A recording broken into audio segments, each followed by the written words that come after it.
अगर तुम डरपोक हो लेकिन फिर भी थोड़ा सा थ्रिल पसंद करते हो तो ध्यान से सुनो। ये कहानी तुम्हारे रोंगटे खड़े कर देगी। एक सच्ची हॉरर इंसिडेंट जो तुम कभी नहीं भूलोगे।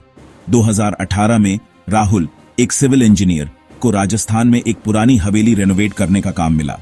ये हवेली 50 साल से ज्यादा समय से अबैंडन्ड थी। इसकी दीवारें क्रैक्ड थीं और कमरे धूल से भरे हुए थे। हवेली के एक कोने में एक दरवाजा था, रस्टेड आयरन लॉक्स के साथ, जिस पे लिखा था कभी मत खोलना।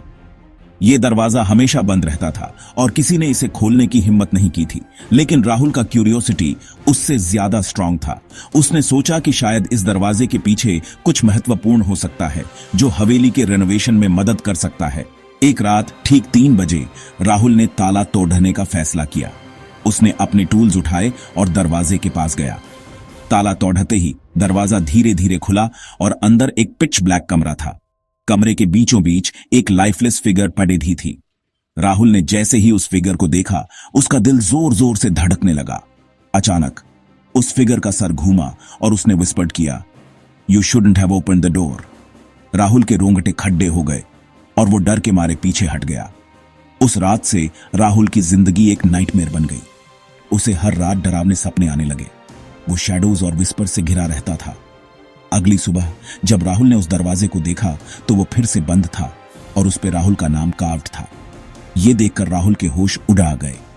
उसने तुरंत हवेली छोड़ने का फैसला किया, लेकिन वो श्राप उसका पीछा नहीं छोड़ा रहा था।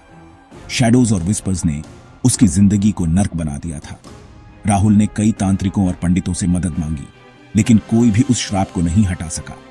वो दरवाजा उसकी जिंदगी का हिस्सा बन चुका था। याद रखना, कुछ दरवाजे कभी नहीं खोलने चाहिए। ये कहानी हमें सिखाती है कि कभी कभी हमारी क्यूरियोसिटी हमें बहुत भारी पीड़ी दे सकती है। तो अगली बार जब तुम किसी पुरानी हवेली में जाओ तो ध्यान रखना, कहीं कोई दरवाजा तुम्हारी जिंदगी को भी श्रापित न कर दे।